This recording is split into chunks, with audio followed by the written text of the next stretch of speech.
The Fabulous 413 podcast is funded by the UMass 5 College Credit Union, dedicated to creating access to financial well-being for local people, businesses, and communities.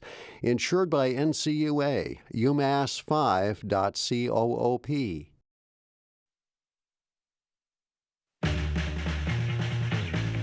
Welcome to the Fabulous 413. I'm Khalees Smith. And I'm Monty Belmonte. Later in the show, a Wine Thunderdome at State Street Fruit Store, Deli Wines and Spirits, pitting the two Americas against each other. The owner class and the working class? Not those two Americas. We'll see. Also, we'll hear a verse dropped by Hilltown hip-hop head Unagi for Live Music Friday to get you excited for his upcoming show at JJ's Tavern in Florence. But first, do you like knowing the weather? In light of the impending old-school snowstorm this weekend, yes, very. I like knowing the weather, too.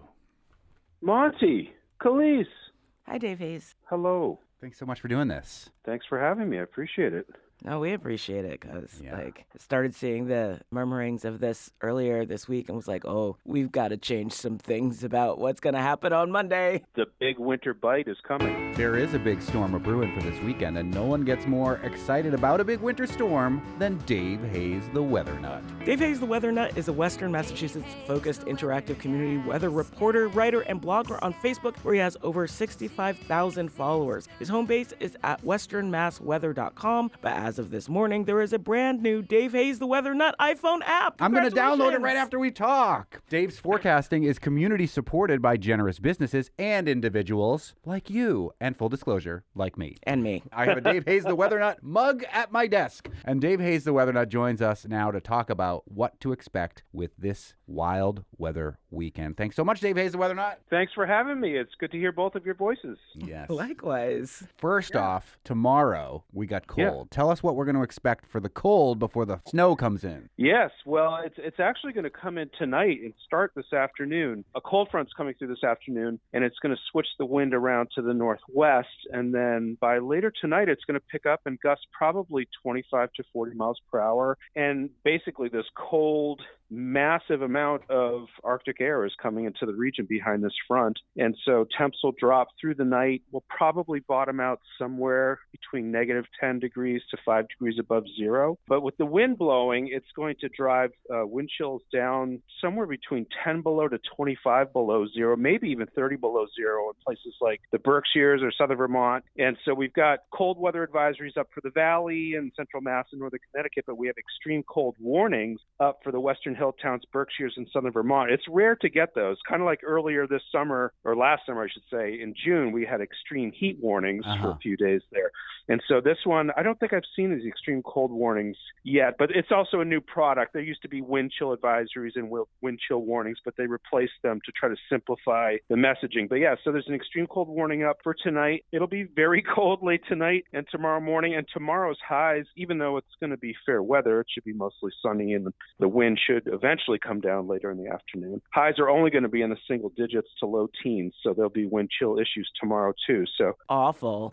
Yeah, if you don't like the cold. Yeah, it's not fun. No. But my constant debate about winter is that snow is delightful. I Sure. think we all can kind of agree snow is delightful. But the things that come with snow, like the fact that just air hurts my face, don't like that. Yeah. Right. First of all, Dave Hayes is an incredible musician and has played with all sorts of great musicians as well. My band included. Has been commemorated in other musicians' songs, including by the band Spouse and the Nields, but also is an incredible bass player on his own, but is a huge fan of the snow.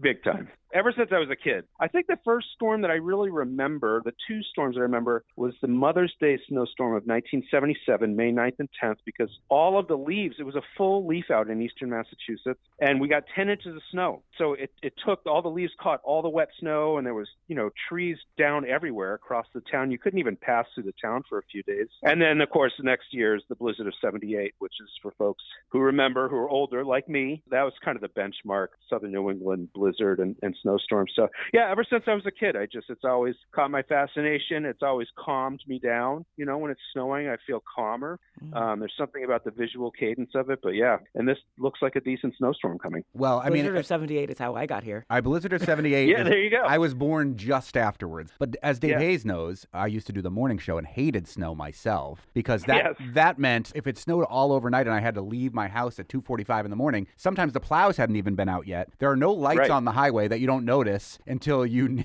really need light. And there were no tracks for me to follow on the highway because hardly anybody had been driving either. So I'd have to like ride the rumble strip in so that I didn't careen off the road. Terrifying. Right. So I would basically be like, you were the plow. You were the snowplow. I was trying to blaze a trail in your Honda Fit. In my Honda Fit from Turner's Falls to Northampton. Now that I have an afternoon show, I've started to enjoy the snow. Before we leave Saturday, though, let's say hypothetically, you had a 12-hour-long kung fu test that included 4 miles of running, maybe outside. Is that an advisable thing to do on Saturday, Dave Hayes, the weather not? Well, it's going to be a cold run, and I don't know if that is a good question. That might be a better question for your doctor. That's a lot of cold air ingestion. Well, Kari and Jiri on yesterday afternoon's All Things Considered, not a forecaster like you, Dave Hayes, but did say that if you're out, any skin is exposed for longer than 30 minutes, you're running a frostbite risk. So I'm going to have to dress up like a mummy or a ninja, I guess. That is true. With something that wicks, because the moisture from your body will,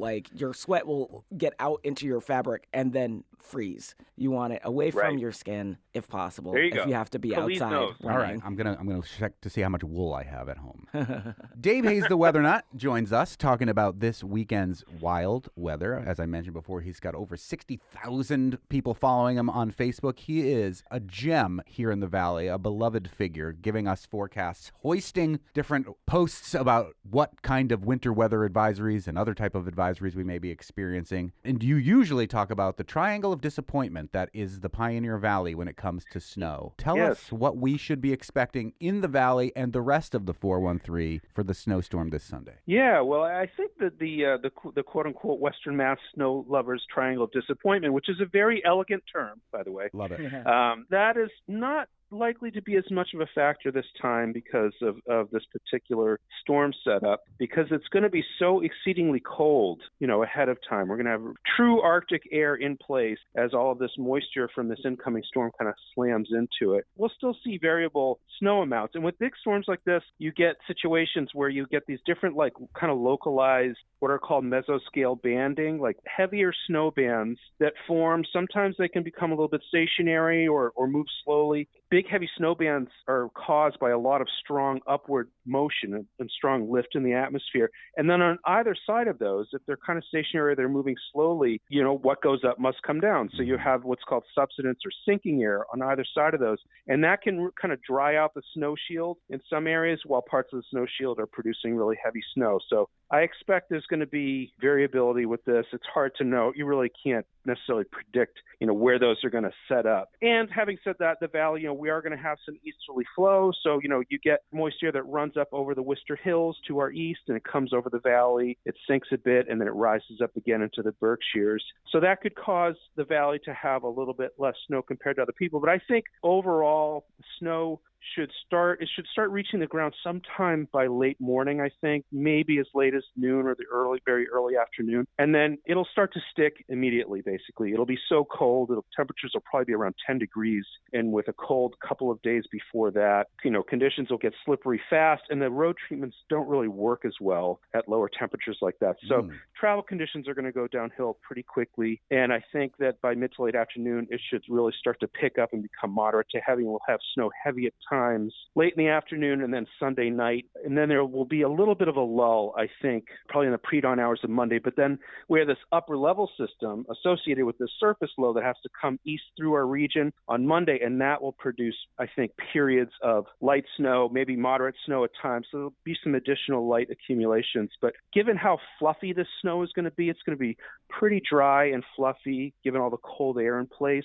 I think we should generally see somewhere between as little as 8 inches up to 16 inches of snow. I would think we'll probably see more like 10 to 18. But like I said, with those snow bands that happen, sometimes you get these areas that kind of just really dry out and get less snow.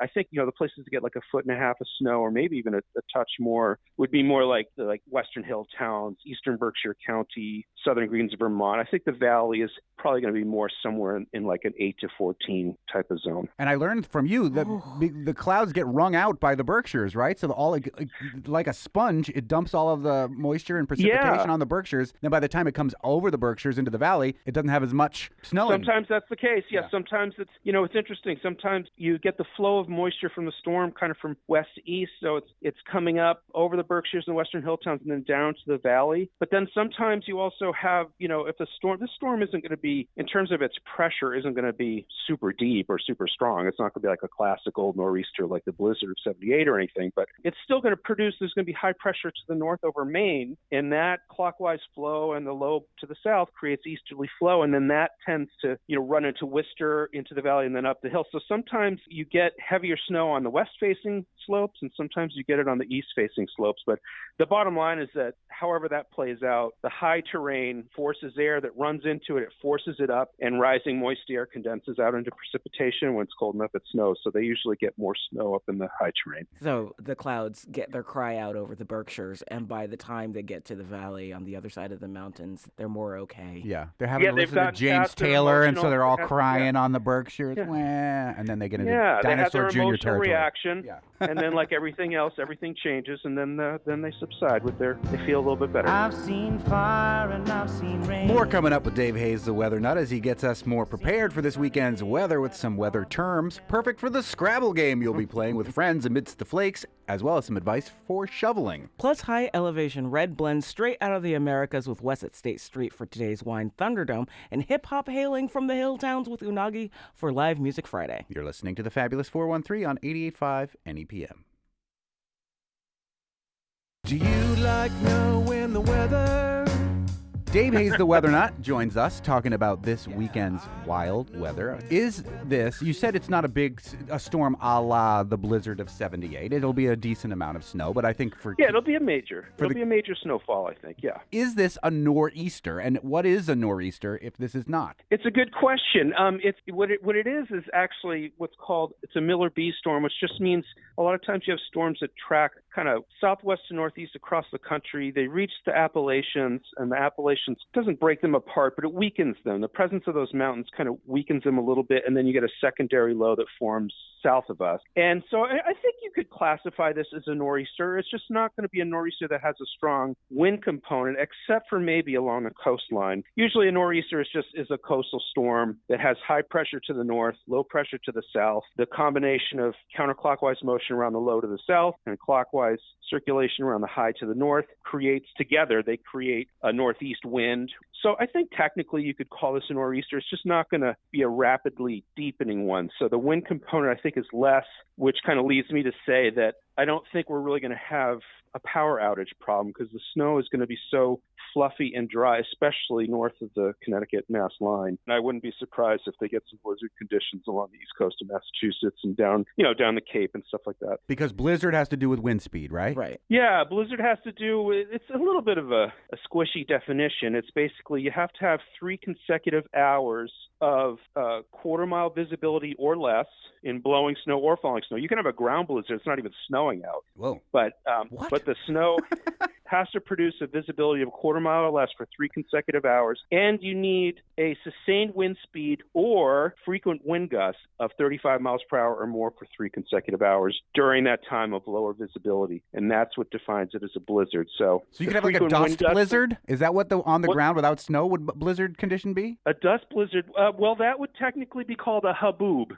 Wow, nice. Haboob. Thank you for explaining. Good Wikipedia term. I love that. I mean, I have definitely used that in Scrabble. Oh, yeah. Other fun weather terminology for Scrabble? Bombogenesis, is that how you say it? Bombogenesis. Bombogenesis. It was Genesis while Peter Gabriel was still in the band. Now that he's left, it's no longer Bombogenesis. It's just regular old Genesis. Regular Genesis. Poor Phil Collins is very ill, we hear. Our hearts with him. Okay, quick recap, Dave Hayes, the Weather Nut, because again, this is the topic of conversation for so many people where we live right now, and you are the preeminent forecaster. I like to call you armchair meteorologist. 65,000 plus followers on Facebook alone and on other social media platforms, and unveiling today the brand new Dave Hayes, the Weather Nut iPhone app. Once again, what to expect this weekend in the 413. Starting tonight, we have an Arctic front coming through, so by later tonight we're going to see northwest winds pick up 25 to 40 miles per hour in gusts, not sustained winds. Lows are going to drop down to about -10. The wind chill will drop down to between 10 to 25 below zero. So for late tonight into early Saturday morning, you have to bundle up because, like Kari and Jerry saying, you could get frostbite if your skin's exposed for 30 minutes or longer. Then tomorrow will be a sunny day. Wind should die down by the afternoon, or at least weekend. Highs will be only in the single digits to low teens. Saturday night will be very cold as well. It'll be lows basically -5 to +5 degrees, and clouds will increase. On Sunday, clouds will thicken in the morning, and then by sometime between 10 a.m. and 1 p.m., I think, is when snow will start to fall and reach the ground. It'll evaporate for a while, which is a phenomenon called virga, when it's just too dry at the surface to allow the snow to reach the ground. But eventually More that'll Scrabble. be overcome. Scrabble, virga, get your virga term.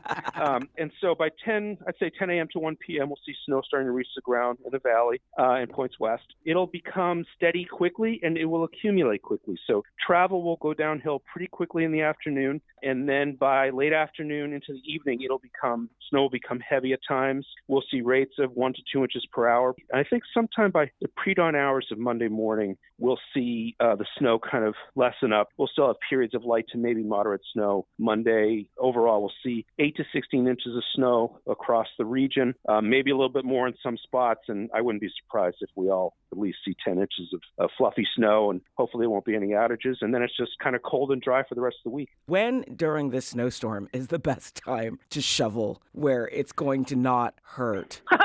Let's say if you had a 12-hour-long kung fu test on Saturday. That is an excellent question. I don't know. I just know that I'm going to be watching my radar and the New England Patriots on Sunday. So I will probably right after the Pats, I'll probably get out there, and after I do an evening report, I'll get out there and do a shovel, and then I'll do it again in the morning. Yeah, as far as the hurting, I don't know about that. I think it just hurts a little bit. Hurts a little bit more every year, it seems. Yeah, and it feels a little more cold each year too. Yes. True. Well, we know how much you love the snow, Dave Hayes, the weather nut, and the community so appreciates the forecasting that you do for us here in Western Massachusetts. You are a community-supported weather nut by generous businesses and individuals like Khalees and me. There's a new Western Mass weather app from Dave Hayes, the weather nut, if you've got an iPhone, and you can follow him on Facebook and at westernmassweather.com and find out all the details as they develop with this storm over the weekend. When do we Android people get some love? Hoping that by the summer of 2026, and hopefully sooner than that, I'll have an Android app out too. Yay! Dave Hayes, the weather nut, always a delight to talk with you. I'll bundle up in my Mr. Rogers knit sweater because you're also as big a Mr. Rogers fan as I am. And yes, yeah, perfect. I love it. Thanks for being a good neighbor. Yeah. Thank you so much for having me. I really appreciate it. Okay, campers, now you know to bundle up and get your booties on because it's gonna be wicked cold out there. Thanks again to Dave Hayes for keeping us constantly informed. Live Music Friday brings Cole Rain's Unagi into the studio to hype you up for a hip-hop show in Florence Saturday night for one last danceable hurrah before the storm hits. And if you're in need of a vintner's companion for the storm, our Thunderdome at State Street has 2 options to fit the bill up next. You're listening to the Fabulous 413 on 88.5 NEPM. The Fabulous 413 podcast is funded by Dean's Beans Organic Coffee, a locally based, worker-owned company committed to social and environmental responsibility, roasting fair trade, organic, shade-grown coffee since 1993. DeansBeans.com. The Fabulous 413 podcast is funded by Eastside Grill, celebrating 40 years in downtown Northampton, serving steaks, seafood, and American cuisine to the Pioneer Valley and beyond. Open Wednesday through Monday, eastsidegrill.com. That's my scarf. Yeah. I have to be like, Let me feel it. Oh, it's Shamil. Oh, yeah. Oh. That's a nice scarf. Really nice. Ben, the guy upstairs, was like, "Oh my God, nice scarf." And I was like, "Yeah, you want to know something crazy? I've had this scarf longer than you've been alive." That's how nice it is. Well, My objective in the Wine Thunderdome at State Street, the cold wine bunker, Depot State Street Root Store, Deli, Wines and Spirits, is to steal that scarf from you at some point. Is that why you have a robber hat on? I'm like the Hamburglar of scarves. You look more like one of the wet bandits. Harry, it's our calling card. All the great ones leave their mark. despite your martial arts prowess, I would fight you over this scarf. Well, if it turned up missing, you'll know who has it would be on. Your martial arts does not fight as dirty as his martial arts. Speaking of, I have a 12-hour-long test tomorrow that includes being outdoors in the cold. So you know what would help me get through it? that scarf. Or this wine. Or this wine. We're here where 2 wines enter and 1 wine leaves in the birthplace of the Wine Thunderdome concept. It's our first Wine Thunderdome of 2026. It is, because Dry January with the news is not for us. And we're here with the Wine Sun here at State Street. And what are we drinking in the wine bunker besides me trying to steal this scarf right off your neck? This beautiful purpley, what is it? Chamille? Yeah. It's like you are talking up, you're trying to sex up this scarf. Yeah, it looks comfy. Make it want to come home with you. It does want to come on. You have a scarf on too. I'm the Yeah. only scarfless one. It is cold outside. It's going to get colder and snowier. So maybe these are good AFC championship / 12 inches of snow wines. These are absolutely what these wines are. These are both really big wines, big blends too. You know, both of them have 5 or more grapes. Oh. They're both from serious elevation, 3,800 feet for the Argentine and 2,600 feet for the West Coaster, which we'll talk about a little bit more because it is actually labeled, Monty, you'll see, the West Coast of America. Obsidian, Triple Junction, West Coast of America. It also says volcanic red, which is not something that I see written about California very often, even though relatively true. They're right on a fault. Yeah, in fact, the label, as you can see, is alluding to the 3 tectonic plates that collide in the northwest part of America, including this larger one, which would go all the way down to eventually become the San Andreas Fault. They planted these vineyards back in 2006, I want to say, and very quickly realized that they were on a hillside of obsidian. So they did some research, volcanic soil. What makes this wine actually really interesting is, again, that it's from 8 different plots in 3 different states. The tie that binds is all of them are volcanic soil. So we got Red Mountain, Washington. We've got Echo, I want to say Mountain, someplace in Oregon, and the parts in California that are all volcanic soil. And this is a relatively newish concept of combining grapes from different states, right? And calling them this way of like West Coast wine or whatever? It's so new that these guys did it. Oh, they started it? And they only had time to do it because of COVID. You know, in 2020, they sat down and thought, we've been working on this project for a long time, but could kind of never get away with it and be able to label it in any way that meant anything. So they went to work on the TTB, the Tax and Trade Bureau, who's in charge of labeling for everything in the world of alcohol. They basically wore them down and got permission to call this sort of, I guess it's an AVA, but it's not really. American Viticultural Association? Area. Okay. It's 8 areas, but when you combine them all together, they are allowing them to label it as West Coast of America.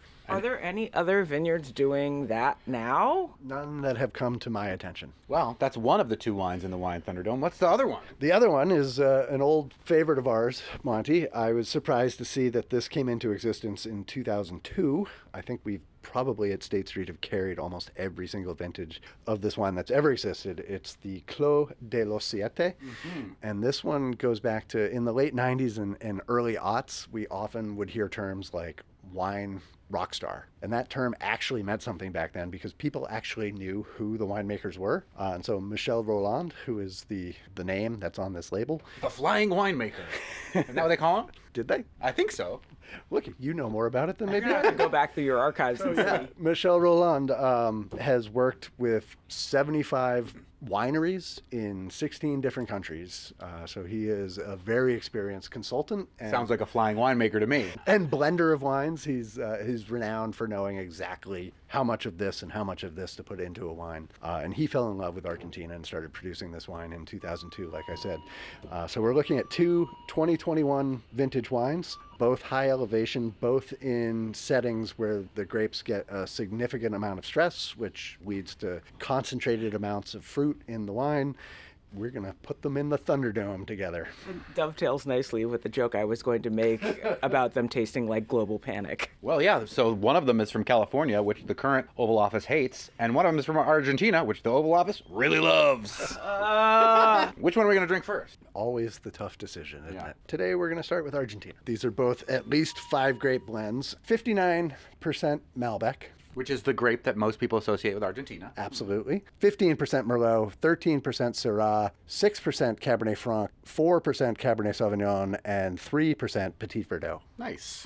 So a mostly Bordeaux style blend, but they couldn't resist adding a little bit of Syrah. I know, Monty, that you've had several vintages of this wine. I have. Has the label changed? Now it's C7. C7. 6-7. I can't believe you said that. I only did it because you were standing right here. Would have been only a matter of time. Ugh. This wine is stank, and I love it. I don't even need to drink it. That is stinky with blood and berries. Great description of it. Could be the Cab Franc that's making it stinky like that. That's what we love most about Cab Franc. Petit Verdot, which is only 3% in that, is an interesting grape that we haven't really talked about on this show a lot. But tell us about what's fun about Petit Verdot. Petit Verdot is a really expressive grape. So in small doses, it really does add a lot of power and color and body to anything it's added to. It's a fantastic blending grape. You get that underlying cocoa note from the Malbec, absolutely. Thank you. I'm like, is it cocoa? It's something powdery. A distinctly blueberry mid-palate. Blueberry like the color of your scarf. That will soon be mine. Don't talk about your crimes before you do them, Lupin. The necklace belonged to Marie Antoinette.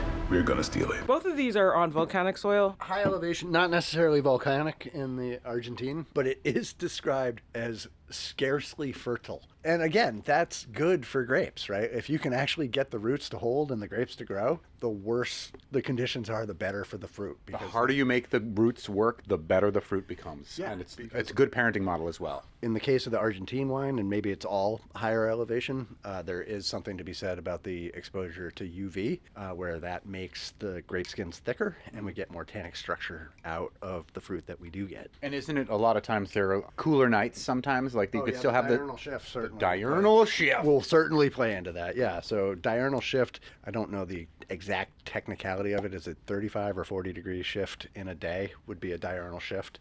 So, warm days, cold nights, kind of like sleeping for us, right? That's great. I love a cold night. Diurnal Shift is my band Noble Rot's first album. It does make grapes seem like the dandelions of the fruit world. You give them something that really nothing should grow in, and all of a sudden they're like, okay, no, it's cool here. I've got, for the Obsidian Triple Junction Volcanic Red, I have got 45% Cabernet, 18% Tempranillo, 17% Syrah, 15% Malbec, and 5% Petit Syrah.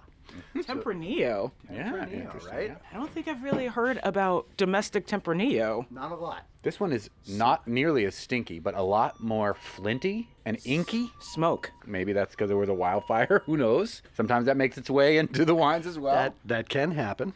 The main location in California where the 45% cab is coming from is all black obsidian. Obsidian Dragonstone, right? Yeah, buddy. Kicking back to our George R.R. Martin, who allegedly is going to finish the series. That's No, he's not. the last couple weeks they've been talking about. A Song of Ice and Fire is really the name of the book series, but we'll call it Game of Thrones. You know what happened? There was an interview with George R.R. Martin where he said the books are going to end differently than the show did. Thankfully, I guess, because I still have not watched one episode of that show because the first 5 seasons, Monty. I mean, like, Right up until where the book stopped. I should do that maybe. it's never a good thing when a show exceeds where the books are. Yeah. Well, I just thought, well, the books are already almost done, and the show's just starting, so I'll just wait till the books are out, and then I'll start the show. Well, lo and behold, it's like a lifetime later, and there's still not one extra book out. He's still not going to finish it. He's going to die first. He's gonna have Brandon Sanderson finish it. Oh my God, please. We already had this talk. I know. Weinstein loves Brandon Sanderson, and I'm a fan. He do. did a good job with the Wheel of Time. I do love him, and I only found out about him because of Robert Jordan. Who wrote Wheel of Time? That which is man- another great book series that I also love. Look to the Mormons for world building, but not so much for putting plot in those worlds. I thought it was seamless with Wheel of Time. Yeah, Virtually that's- seamless. That's not his property, and they're real good at fan fiction because their entire ideology is based on it. I thought he did a fantastic job. I also thought that Jordan probably left him about 5,000 pages of manuscript. Oh, yeah, totally. Like George R.R. Martin will do to whomever finishes it when he Probably. dies. Sure, You don't think so? Oh, he's got it all mapped out. I know he's got a chapter done because I read it like 7.5 years ago. Will it be Brandon Sanderson? Probably. I actually specifically read something where George R.R. Martin said, no, under no circumstances will another author finish my work. If I die, it won't be done. Screw you, George R.R. Martin. No, good on him. That's kind of like the Tyler the Just get it done. You're wasting all of our time with all these spin-off TV shows now. That's not Who even- cares about that? Look, that's not even him.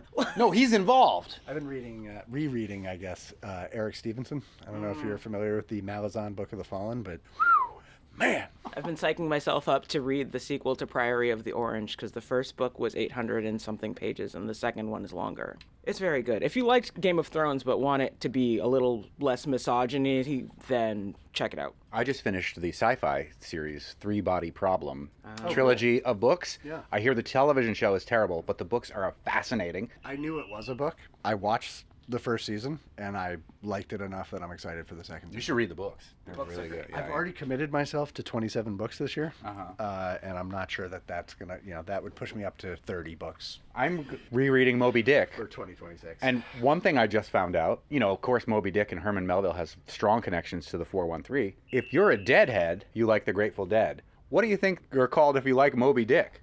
A Moby head? No. It's exactly what you think, and that is what they call themselves. whale eater. But because of our director, Tony Dunn, I won't say what they call themselves on this show, but know that I know it and want to say it. I hope it's Mel Villager. No, it's... We all knew what you were going for, Marky. Wine Son, who is also a Deadhead. I'll even pour one out for Bob Weir for you. Oh, thank you. Yeah. Moses come riding high upon the quasar. Back to the wine. So this is way fruitier than I was expecting from the nose. This is like the opposite. These are opposites from each other. The first one had a lot of fruit in the nose and then wasn't really fruity on the palate except for that blueberry in the middle. And this had like no fruit on the nose and is bursting with fruit. Deep dark reds are what are good to get you through a bitter cold Saturday and a 2 foot of snow Sunday. Both of these wines are something I definitely would not mind being snowed in by. Because they would make good companions, they would also make good stew that you could wait for with the rest of the wine. Yes. Thanks to Dave Hayes, the weather not for giving us the skinny on the big storm on today's show. The body of the second one of the Obsidian is kind of like a flag. You get the firmness of like the pull up front, and then it kind of turns into like waving fabric on the tail end of it. It gets a lot of finesse and a lot of sort of velvetyness in texture. Kind of like a scarf. Before we make our decisions here, last time we were in the wine bunker at State Street, we tasted Ukrainian wines and talked about their Ukrainian vodkas and things. Yeah. Later or right now actually, basically, you can come to State Street and taste those Ukrainian wines. Yeah, 4 different ones, 3 of which are all made from the Telti Kuruk native grape. 2 wines enter the Wine Thunderdome deep below State Street Fruit Store, Deli Wines and Spirits into the Wine Thunderdome. We've got one from the West Coast, one of the first, if not the first, West Coast appellated wine, Obsidian, Triple Junction. Coast of America. West Coast of America. A Gulf of America wine. No! And the Clos de los Siete from Argentina and the flying winemaker, the rock star winemaker, Michel Roland, with another blend. Also, just to say, there was a period of time in the world of wine where people said, don't drink red blends. They got a bad name, mostly because of California. That's the stupidest thing I've ever heard. Bordeaux is one of the greatest wine regions of the world. It's what makes Bordeaux such a great wine, because they're blending. Right. So please drink red blends if you drink. Also dovetails with our, you should drink Chardonnay, just figure out where you like it from. Yeah, I hate when people say anything but Chardonnay. I'm like, oh God. I have like, so much to teach you. Anybody ready to vote? I am. I'm going with the Clos de los Siete. The stank on that one, it wins me over every time. I'm siding with the dictator in Argentina. I'm not. I'm going with the, at least on paper, free world with Obsidian, which honestly, is weird for me. I generally, I don't choose California. It's too big for me. But now it's not just California. It's even bigger. Oh, my God. Bigger. It's Washington. It's Oregon. It's got 2 states that I quite like, and honestly, they're reining everything in. Like that wild sibling that the other ones have to be like, yeah, no, it's cool. It's cool. We got him. Yeah, we'll go bail him out of jail. You're the tiebreaker, Wine Son. I am going to surprise myself and go with the Obsidian, the volcanic red from the West Coast of America. America wins, as usual. Yeah. Coming again to save the motherfucking day, yeah. I'm not going to lie, I'm pretty pleased. Both of these are great. Yeah. Yeah, both of these are great. And Isn't that the unfair part of the Thunderdome? you built this. This was your idea. This I is know. your city. You built it on rock and roll. But I never realized that I was going to be killing favorite children every episode. Kill your darlings. That's how it goes.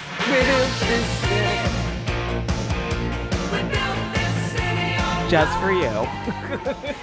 Now to relax into the boom bap of Unagi for Live Music Friday as he prepares for a concert at JJ's Tavern in Florence tomorrow night. Just before the storm happens. You're listening to the Fabulous 413 on 88.5 NEPM. The Fabulous 413 podcast is funded by Northeast Solar, helping Western Mass families achieve greater energy independence through solar power, battery systems, and air source heat pumps. Northeast-solar.com.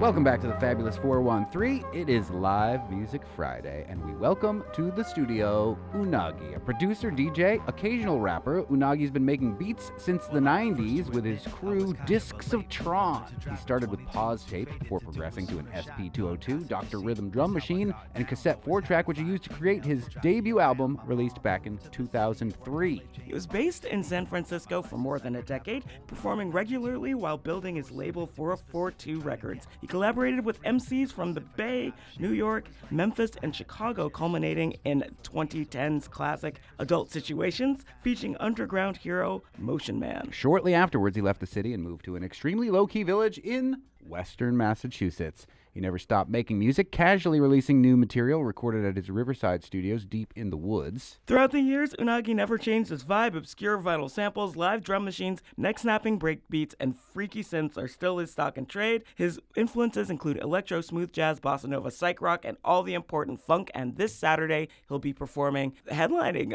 a lineup of hip-hop heads over at JJ's Tavern in Florence. Thanks for joining us, Unagi. Thank you for having me. I appreciate it. Let's start out with a song. Sounds good. Fire your beats over here. Right on. I love this. I feel like a real DJ again.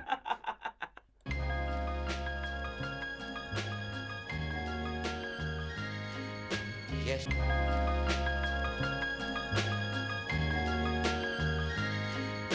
Yes.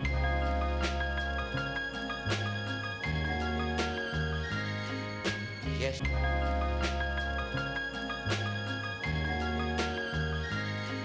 I'm a lucky guy, beautiful wife. Life is good, used to be stuck in the city. Now I'm living in the woods, sweet schoolhouse crib, way out in the cuts. We staying by the river with the trout and the ducks. Pumpkin patches, blueberry farms and lemonade stands. 4th of July, fire trucks and parade bands. Kids catching candy from Smokey the Bear. Spotty sells service, but nobody really cares. Classic car show, cruise night at the drive-in. El Camino, El Dorado, OG surviving. Soaking up the moment, just trying to make it last. Racing stripes, raccoon tails and leaded gas. Get it while you can, life goes fast like a track meet. Taking out your best girl, making out in the back seat. Happy days are true here, life is like a nice dream. Whipping on a root beer, hot dogs and ice cream. Small town style, very low population. See me at the free pile at the transfer station. Digging through the records and that geographic. Living on the edge of the world, there's no traffic. Small town style means neighbor helping neighbor. Small town style means don't be a hater. Living like a Archie comic, I got Jughead. All good in the woods, mic drop nuff said. Just want a mellow place and a world that's peaceful. Somewhere where the animals outnumber the people. Been chilling here every which way but loose. Dude, I seen a million deer still looking for a moose. The leaves are turning colors, talking about when's the peak. Bald eagle in my yard like every other week. It's delicious like Doritos out here in the sticks. Bats eat the mosquitoes and possums eat the ticks. Local and low-key, just like a backyard wedding. Cut your own Christmas tree, hot cocoa going sledding. Block parties and picnics and numerous fairs. Chop it up with old timers in aluminum chairs. You pick at the orchard, crisp apples, juicy peaches. Secret swimming holes like your own private beaches. No drama, no headache, no crime, no crowds. Nobody close by, I play my music real loud. Small town style, very low population. See me at the free pile at the transfer station. Digging through the records and that geographic. Living on the edge of the world, there's no traffic. Small town style means neighbor helping neighbor. Small town style means don't be a hater. Living like a Archie comic, I got Jughead. All good in the woods, mic drop nuff said.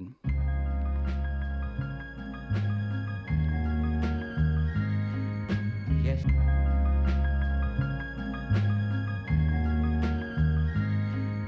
Yes. Deep woods, fresh water and mountains. It's all good in the woods. I used to be in the street. Yes. Deep woods, fresh water and mountains. It's all good in the woods. I used to be in the street. Yes. Deep woods, fresh water and mountains. It's all good in the woods. I used to be in the street. Yes. Deep woods.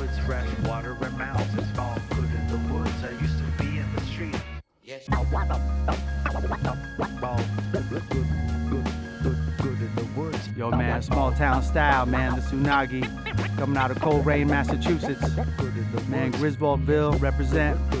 Shelburne Falls, man. Buckland, Ashfield, Monroe Bridge, Plainfield, Hawley, Clarksburg, man. We got that for you, man. Small town. New album, Western Mass Hysteria, coming out this spring, 442 Records. Check it out, man. Come see us tomorrow night. JJ's Tavern in Florence. 8 p.m. We'll be there. Come through. Yes. Thank you. Thank you. Live Music Friday here in the fabulous 413 with Unagi. I mean, it's not every Live Music Friday that Western Franklin County just gets shot out. I know. You hear Compton shout out a lot in a lot of hip hop tracks, but you don't hear Chesterfield or whatever. Not as much. Yeah, not as much. Straight out of Coleraine. What brought you to Western Mass? Well, I grew up here. I went to Amherst High. I moved to Northampton when I was 16, and always loved Western Mass. I left for San Francisco in '99 and spent like a decade out there, and it was great. And I did, I got to establish the label and do a lot of shows and this and that. But I always missed Western Mass. And when I come back to visit, I was like, man, I wish I could stay. So that was always the plan. And then I moved back here in 2009, first Shelburne Falls and now Coleraine. And yeah, I love it. It's great. It's a great area. The hip hop scene is not as huge as San Francisco, clearly, but it's an awesome place to live and, good people, good vibe. Talk about the scene a little bit, because Khalees and I both love hip hop, and we were mentioning before we started with you here today that, like, I think maybe you're even though we have live music once or twice a week, almost every single week, you might be the third in 3 years. Yeah, I think MC that's come in to perform for us. So talk about what the scene is like for you, who has come from a more robust scene. I mean, it's small. You kind of have to make your own scene. There's artists around and there's people doing their thing. It's better than it was in the 90s when I was rapping in Northampton and there was nobody doing it. But you have to kind of pick and choose what you're into, and venues around here is still not really, there's not a ton of places for it. Everybody's all about folk music or bluegrass or Americana, which is great, that's all good, but like there's still a lot of people, I think, the kind of gatekeepers that are like scared of hip hop or whatever, not into it. There's still negative connotation, and people think, oh, there's going to be a fight or there's going to be some drama or whatever. But, there could be a fight at a folk music show, too. It's whatever, you know what I mean? It's just a different thing. Country music has a reputation. Exactly, yep. And not all hip-hop is gangster rap, and not everything's about being a thug or a drug dealer or whatever. There's a lot of people locally doing stuff. I'm an older cat, so it's hard for me to find stuff that I'm into personally, I have found some of these artists who I'm working with playing the show tomorrow. Dome Lettuce is one of them. He's a local young guy from Northampton who's great. He's an MC and producer. He's awesome. He's like 22. And I told him when I found him on Instagram, and I was like, man, I've been looking for a good rapper from Western Mass for 30 years, He's great. This other guy, Soma79, is also great. He lives in Hadley. He's been doing it for a long time. So there's people around, but, in some ways you kind of got to make your own scene. You know what I mean? We're speaking with Unagi, who is our Live Music Friday guest, and who'll be at JJ's Tavern with the aforementioned other groups tomorrow night, Saturday night. You rap, but you also, you make beats. You're Yes. a producer. Talk about the beats that you make. We were talking a little bit off air about how nostalgic and, homey your beats sound. Sure. And, something about, the way that you work with boom bap is very nostalgic, as opposed to, what modern hip-hop tends to do, which is, quantize and clean up that beat a little bit. So talk about beat making. Yeah, well, my whole thing, when I started, I'm old enough that, when I was making beats back in the day, I didn't even have a sampler, I didn't have a computer. I didn't have, I was making pause tapes on a tape deck and then, 4 tracks and stuff. That's how I did my first record. And I've always loved sampling and different styles of music. So when I was growing up, my stepdad is, he's a jazz musician. He ran the jazz department at UMass for 30 years. So I got really into jazz music as a kid. He was a big record collector, and he produced some stuff as well. So we had a recording studio in the house. So that turned me onto it as a young age. With sampling, you can make anything out of anything. And I love hip hop, but I love most kinds of music. I don't really love techno or like new country or most new rap. I don't really like it, but I feel like there's so much stuff you can take from and work with and change, and I just always enjoyed that. Even now I record on a computer, but I don't quantize my drums. I still play beats live. I still, I'm chopping samples by hand and not with an app or whatever, and I feel like it makes it sound a little more funky to me. I feel like when everything is perfectly on the beat with perfect everything through the computer, it sounds fake to me. It sounds boring. Talk about the name Unagi. We mentioned Discs of Tron, which is a perfect and amazing nerdy name, your previous group. And I think for fans of food, Unagi may also be a perfectly cool and nerdy name. No doubt. Well, I'm part Japanese, so Unagi is, freshwater eel, smoked eel in sushi. And Discs of Tron was my old crew back in the 90s, and that's how I took the name Unagi. And I don't know, I liked the sound of it. I thought it was cool. Unagi is kind of different. It's sushi, but it's like cooked, it's smoked. It's got a lot of flavor. So I just thought that was a cool name. Also, I'm a cook, or I used to be. I used to run a restaurant and stuff like that. So You were mentioning that we met previously when you started a barbecue restaurant? Yeah. I ran a barbecue place called Smoky Bros Barbecue in Shelburne for like 9 years. We did that. Yeah, I always loved food, and I'm part Japanese, so the Unagi came into that. And actually the record label 442 Records, the reason I call it that is because that's named after the 442nd Regimental Combat Team, which my grandfather was a part of, and that was the all Japanese American unit in World War II. And they were like, if you look it up, they're like the most highly decorated unit and highest casualty rate in the American military history, but they kind of get slept on because they were the Japanese Americans. I will also just mention that Mr. Miyagi from Karate Kid was also That's supposed correct. to be part of the That is 442. correct. Yep, absolutely. If you watch Childhood Karate, hero of mine. Yeah, if you watch Karate Kid, that scene where he gets drunk and he's talking about his wife passing away, he's wearing the old 442 uniform. Yeah. Yep. We're speaking with Unagi, who is an MC who will be performing as part of a big hip-hop show happening tomorrow night at JJ's Tavern in Florence. We were listening to your stuff. Yeah. And it's perfectly, as I said, nerdy and fun and funny, as you might have heard. Sure, yeah. Us laughing during the other track. And also, doesn't seem like there's a lot of swears. It's fairly clean. It's not 100, there's some swears and some stuff, but the thing is, like, I love NWA and I like a lot of hardcore stuff, but I'm not a gangster and I'm not trying to front and pretend to be one. Also, I'm an older cat, so like Rakim, okay? He's one of my all-time favorite MCs. He doesn't swear on any of his stuff. Right. He doesn't need to, you know what I mean? No beef with anybody who does, that's all good, but I feel like I don't have any kids, but I've got nieces and nephew and stuff, and I like them to be able to listen to my stuff. As we mentioned, like, you produce beats. Who's used your track? Have you heard people take your stuff and spin on top of it? Sure. I've worked with a lot of people, especially, when I was in San Francisco, I worked with Motion Man is probably like the best known. And, he's a legendary guy, and he did a lot of stuff with Kool Keith, Cutmaster Kurt, and he actually has a platinum record. He did a remix with like Linkin Park, 20 years ago. So Motion, we did a whole record together, 15 years ago called Adult Situations. That was awesome. I worked with Motion and a lot of other guys. This other kid, Infinito 2017, he's out of Chicago. This guy, Eddie Meeks, he's from Memphis. This guy, X-Ray, also known as King Cesar, he was from the Monster Island Czars, which was like MF Doom's crew. Nice. Yeah.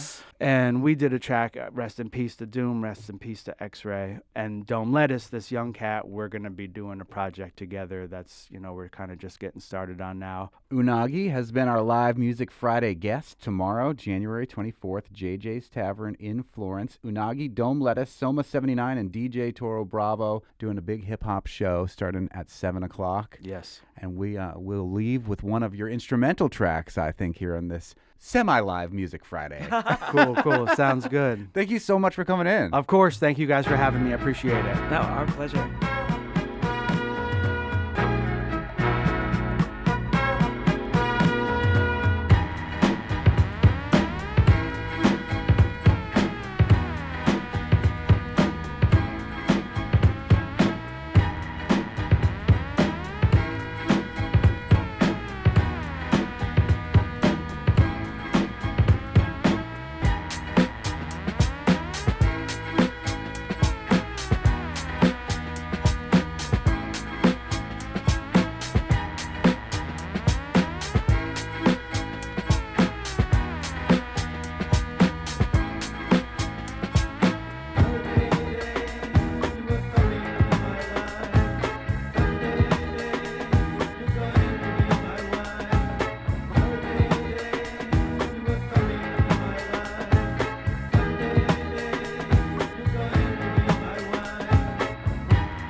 The track Weekend by Unagi. Unagi playing at JJ's Tavern in Florence tomorrow. Thanks again for coming in for Live Music Friday. Next week on the Fabulous 413, we'll explore some new classes being offered by the Truth School in Florence. And learn how your film can be a part of Greenfield Film Festival. And hear about archaic instruments, meeting modern technology, and a new recording of Bach. We'll get rowdy with our favorite genderqueer punks, Film and Gender, as they get ready for a show at the Iron Horse. And we'll celebrate 65 years of As Schools Match Wits. We'll see you on Monday. Have a good weekend. Stay safe.